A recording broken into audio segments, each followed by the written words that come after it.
अस्सलाम वालेकुम नाज़रीन, प्रोग्राम बोन एंड हेल्थ के साथ डॉक्टर ख्वाजा साजिद असलम हाज़िर हैं। आज का प्रोग्राम हम कर रहे हैं हिप जॉइंट ऑस्टियोआर्थराइटिस के। ऑस्टियोआर्थराइटिस या जोड़ों का दर्द ये कोई अनकॉमन चीज़ नहीं है। अक्सर आपने लोगों को देखा होगा जोड़ों के दर्द, चाहे वो घुटना हो या कूल्हे की हड्डी का हो या कंधे का हो, जोड़ों के दर्द अक्सर लोगों को होता है। एशियन कंट्रीज़ में, Pakistan, India, Bangladesh, Sri Lanka, Asian countries में ऑस्टियोआर्थराइटिस जो है वो 45 की एज के बाद शुरू हो जाता है। जोड़ों का दर्द जो वेस्टर्न कंट्रीज़ में है वहाँ लेटर एज में 55, 60s में ये पेन स्टार्ट होता है। अच्छा, ये होता क्या है? ऑस्टियोआर्थराइटिस बेसिकली है क्या? ऑस्टियोआर्थराइटिस बेसिकली जो जॉइंट के अंदर कार्टिलेज होता है ना, जिस तरह घुटने के अंदर जो आपको खाली स्पेस नज़र आती है, खाली जगह नज़र आती है, इसी तरह अगर आप हिप का एक्सरे देखें तो आपको हिप जॉइंट के अंदर खाली जगह भी नज़र आएगी। थोड़ी सी स्टेबुलम और फीमर हेड के बीच में आपको खाली जगह नज़र आती है। ये खाली जगह नहीं होती है बेसिकली, यहाँ पे स्पंज की तरह की एक चीज़ होती है जिसको कार्टिलेज कहते हैं। नी में मेनिस्कस होता है, हिप में कार्टिलेज होता है। तो ये वो कार्टिलेज होता है जो ये जगह को आपको, चूँकि ये एक्सरे पे नज़र नहीं आता है तो आपको खाली जगह ये नज़र आती है, तो ये वो कार्टिलेज होता है। ये कार्टिलेज बेसिकली घिस जाता है। जब ये कार्टिलेज ख़त्म हो जाए तो बोन से टकराना शुरू हो जाती हैं और आपको पेन होता है। इसको बेसिकली कहते हैं ऑस्टियोआर्थराइटिस। ठीक हो गया। अच्छा, इसकी वजूहात क्या हैं कि ये होता क्यों है, क्या किन वजूहात की वजह से हो सकता है, कॉजेज़ क्या हैं इसकी? एक तो एज है इसकी। एज के साथ साथ ये कार्टिलेज घिसता चला जाता है और फिर ख़त्म हो जाता है। तो फिर बोन और बोन एक दूसरे से रब करती हैं, चलते हुए, हिलाते हुए जोड़ को, और फिर आपको पेन होता है। एक तो ये रीज़न है। दूसरी रीज़न ये है जिसमें सेकेंडरी ऑस्टियोआर्थराइटिस है, वो आपको फ्रैक्चर हुआ हो जोड़ के अंदर, जिसकी वजह से ये हो सकता है। जो फीमर का हेड है वो टूट जाए किसी वजह के से, या जोड़ का इन्फेक्शन हो जाए, हिप जॉइंट का इन्फेक्शन हो जाए उसकी वजह से। चूँकि इन्फेक्शन में हमने एक प्रोग्राम पहले किया था इन्फेक्शन के बारे में। इन्फेक्शन में जो ऑर्गेनिजम्स होते हैं, जो बैक्टीरिया होते हैं, वो बेसिकली इस कार्टिलेज को खाना शुरू कर देते हैं। जब वो इसको खाना शुरू कर देते हैं तो ये कार्टिलेज की एक खासियत है कि ये ग्रो नहीं करता है, ये हील नहीं करता है। अगर ये टूट जाए किसी वजह से तो ये हील नहीं होता है। अगर ये ख़त्म हो जाए, घिस जाए, या इन्फेक्टिव बैक्टीरिया इसको ईट अप कर लें, खा लें, तो ये दोबारा ग्रो नहीं करता है। तो इसलिए इन्फेक्शन की वजह से भी ये कार्टिलेज ख़त्म हो जाता है और फिर अर्ली ऑस्टियोआर्थराइटिस स्टार्ट हो जाता है। ठीक हो गया जी। तो ये इसकी वजूहात हैं जिसकी वजह से ये आर्थराइटिस होते हैं। आपको पता कैसे चलता है कि आपको आर्थराइटिस है?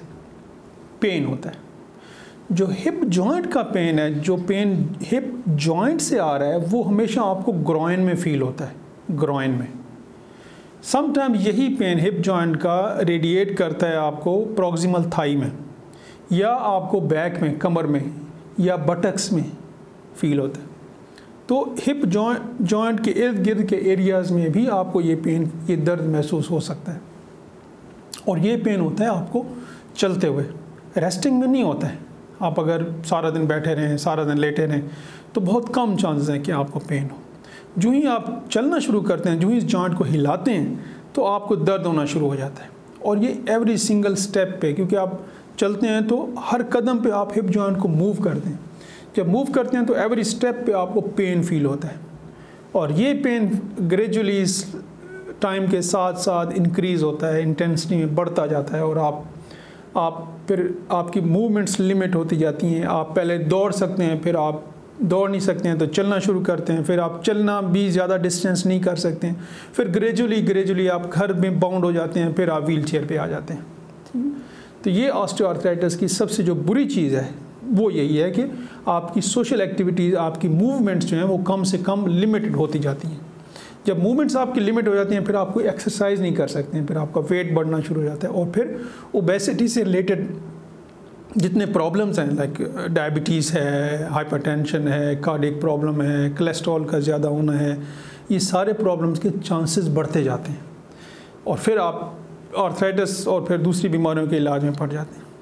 तो इसलिए ये बेहतर है कि जो ही आपको जोड़ों का दर्द हो, हिप स्पेशली हिप जॉइंट का पेन हो, आप ऑर्थोपेडिक सर्जन से कांटेक्ट करें। सिंपल एक इन्वेस्टिगेशन होती है जिसको एक्सरे कहते हैं, रेडियोग्राफ कहते हैं। एक्सरे आप करा लें, आपको ऑर्थोपेडिक सर्जन बता देगा कितनी इंटेंसिटी में, कितनी सीवियरिटी में आपका आर्थराइटिस है। फिर उस हिसाब से आपका इलाज तजवीज़ करते हैं कि आपको अभी सिर्फ दवाइयों से ये बेहतर हो जाएगा, ज़्यादा अरसा चल जाएगा, या अभी आपको टोटल हिप रिप्लेसमेंट की ज़रूरत है। हमने एक प्रोग्राम किया है अभी टोटल हिप रिप्लेसमेंट के बारे में कि क्या चीज़ होती है, इसके फ़ायदे क्या हैं, इसके नुकसान क्या हैं।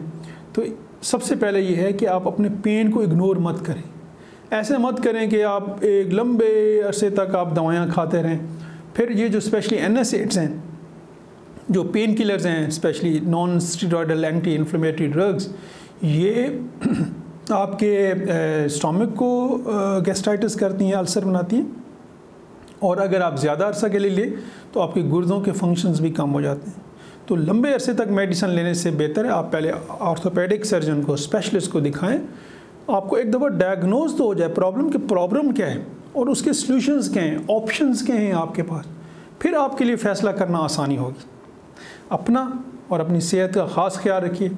डिस्प्ले पे मेरा नंबर है, अगर मज़ीद आपने ये टॉपिक डिस्कस करना है, अपना प्रॉब्लम डिस्कस करना है, आप इस नंबर पे कांटेक्ट करके अपॉइंटमेंट ले सकते हैं। Thank you very much.